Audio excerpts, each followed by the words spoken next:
Hello friends, स्वागत है आप सभी का सीबी बिकल आर्ट्स क्लासेस में। आपने भूगोल का पेपर दिया होगा और आपको अच्छे से पता हो गया होगा कि जो मैंने भूगोल में इम्पॉर्टेंट क्वेश्चन बताए थे वो आपके एग्जाम में आए हुए हैं। तो यहाँ पे हम लोग बात करने वाले हैं, कोई डिमांड बहुत ज़्यादा आ रहे थे गृह विज्ञान के, कल पेपर है आप लोग का। तो कुछ इंपॉर्टेंट मैं आपको महत्वपूर्ण प्रश्न बता दे रहा हूँ जिसे आप तैयार कर लीजिए। आई होप कि आपको कुछ तैयार होगा और आपको थोड़ा सा तैयार करना होगा।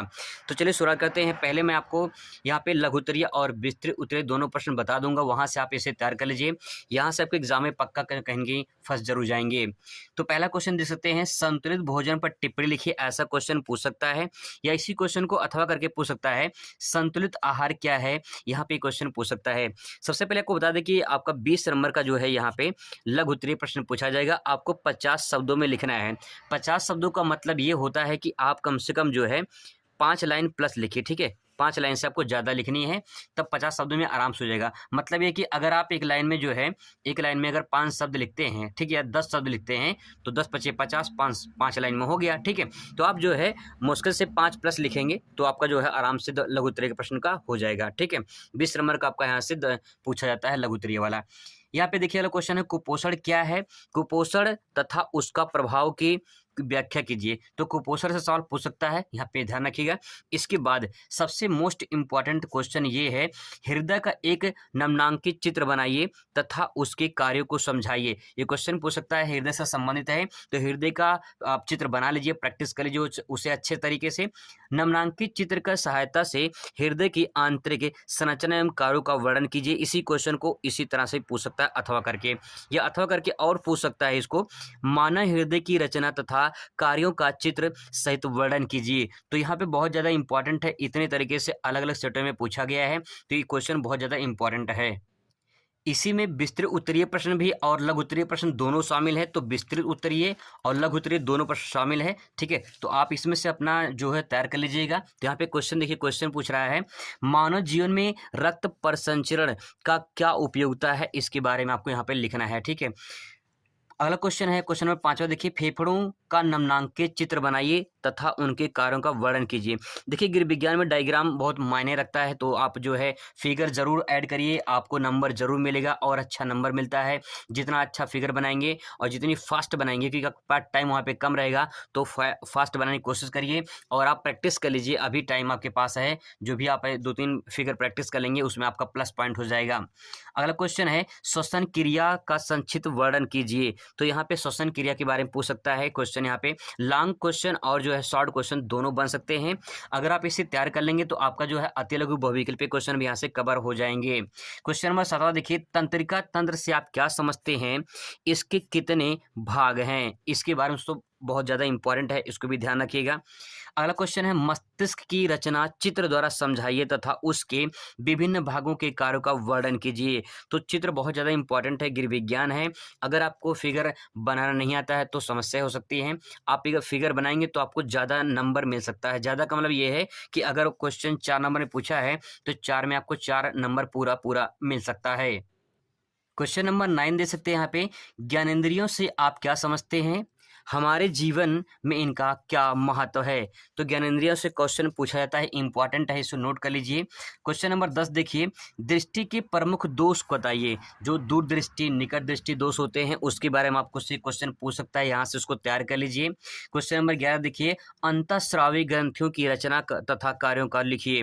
तो अंतःस्रावी ग्रंथियों से यहाँ पे क्वेश्चन बना हुआ है और कई बार पूछा गया है, तो आप इसे ध्यान में रखिएगा। क्वेश्चन नंबर 12 देखिए, संक्रामक रोगों के सामान्य लक्षण, बचाव के उपाय बताइए। तो संक्रामक रोग के सामान्य लक्षण और उनसे बचाव आपसे पूछ सकता है, इसको ध्यान रखिएगा आप लोग। क्वेश्चन नंबर 13 बहुत ज़्यादा इंपॉर्टेंट है, कई बार घुमा घुमा के क्वेश्चन पूछा गया है। जल द्वारा फैलने वाले कौन कौन से रोग होते हैं, इनके बारे में पूछ सकता है, उनके कारण, लक्षण तथा बचने के उपाय पूछ सकता है। ये क्वेश्चन लॉन्ग में बन जाएगा, ठीक है। अथवा करके इसी क्वेश्चन को पूछा है, वायु द्वारा फैलने वाले रोगों के नाम लिखिए। यहाँ पे जल द्वारा पूछ सकता है या तो वायु द्वारा पूछ सकता है। किसी एक रोग के फैलने के कारण, लक्षण तथा उपाय बताइए। क्वेश्चन बहुत ही इंपॉर्टेंट है, ध्यान रखिएगा इसको। अगला क्वेश्चन नंबर देखिए यहाँ पे, क्वेश्चन नंबर 14 देखिए यहाँ पे, मलेरिया रोग के कारण, लक्षण व रोकथाम उपाय बताइए।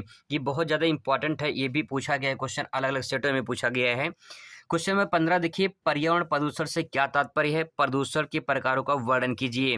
क्वेश्चन ये आप आराम से ले सकते हो, खुद थोड़ा सा पढ़ लेंगे तो बना के भी इसे ले सकते हैं। क्वेश्चन नंबर 16 देखिए, आपदा प्रबंधन से आप क्या समझते हैं? आपदा के प्रकारों का वर्णन कीजिए।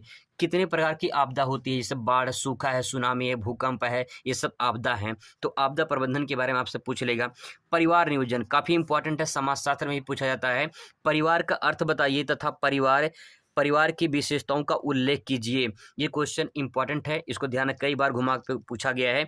इसी क्वेश्चन को अथवा करके पूछ सकता है, संयुक्त परिवार से आप क्या समझती हैं? इसकी विशेषताओं को लिखिए। तो संयुक्त परिवार से भी क्वेश्चन पूछ सकता है। इसी क्वेश्चन को अथवा करके ले सकता है, एकांकी परिवार से क्या समझते हैं, क्या समझती हैं? इसके गुण और दोष को बताइए। तो इस परिवार के बारे में पूछ सकता है, या तो संयुक्त परिवार के बारे में, या तो एकांकी परिवार के बारे में पूछ सकता है। तीनों ही बहुत ज़्यादा इंपॉर्टेंट हैं। क्वेश्चन नंबर 18 देखिए, व्यक्तित्व से आपका क्या अभिप्राय है? पर्सनालिटी यहाँ पूछ रहा है, व्यक्तित्व क्या है, पर्सनालिटी क्या है, इससे क्या अभिप्राय है? व्यक्तित्व निर्माण में किन कारकों का योगदान होता है? यहाँ से क्वेश्चन बना हुआ है। क्वेश्चन नंबर 19 देखिए, बाल विवाह के कुपरिणाम पर प्रकाश डालिए। जो बाल विवाह होता है उसका क्या दुष्परिणाम होता है या कुपरिणाम होता है, उसके बारे में लिखना होगा आपको। कम उम्र में अगर विवाह होता है तो बालकों पर क्या बुरा प्रभाव पड़ता है? यहाँ पे क्वेश्चन पूछा गया है। बाल विवाह के दोष बताइए। यहाँ से क्वेश्चन इंपॉर्टेंट है, कई बार घुमा घुमा के पूछा गया है, तो ध्यान रखिएगा। अगला क्वेश्चन यहाँ पे 20 नंबर देखिए, दहेज प्रथा के कारण बताइए और दहेज प्रथा का समाज पर कुप्रभाव का वर्णन कीजिए। क्वेश्चन इसी को अथवा करके पूछ सकता है, दहेज उन्मूलन का सुझाव दीजिए। तो क्वेश्चन बहुत ज़्यादा इंपॉर्टेंट है जो मैंने सेलेक्ट किए हैं। आगे देखिए क्वेश्चन नंबर यहाँ पे, टीकाकरण क्या है और क्यों आवश्यक है? तो टीकाकरण क्या है, क्या आवश्यक है, ये पूछ सकता है। क्वेश्चन नंबर 22 लास्ट देखिए, बाल मृत्यु समस्या से आप क्या समझती हैं तथा बाल मृत्यु के कारण बताइए। यहाँ पे क्वेश्चन इसी तरह से ऐसे पूछ सकता है, बाल कल्याण आंदोलन पर टिप्पणी लिखिए, या पूछ सकता है बाल कल्याण संगठन क्या है, बाल कल्याण संगठन के कार्यों का वर्णन कीजिए। तो ये 22 क्वेश्चन तो मैंने आपको बताया है, इसमें से अगर आप तैयार कर लेते हैं तो आपका अति लघु, लघुत्तरीय और विस्तृत सभी क्वेश्चन यहाँ से कवर हो जाएंगे। लघुत्तरीय क्वेश्चन में आपको जो है यहाँ पे अगर तैयार करते हैं तो अति बन जाता है, अति लघु बन जाएगा, और अगर लॉन्ग तैयार कर लेंगे तो उसके अंतर्गत आपके सारे क्वेश्चन कवर हो जाते हैं।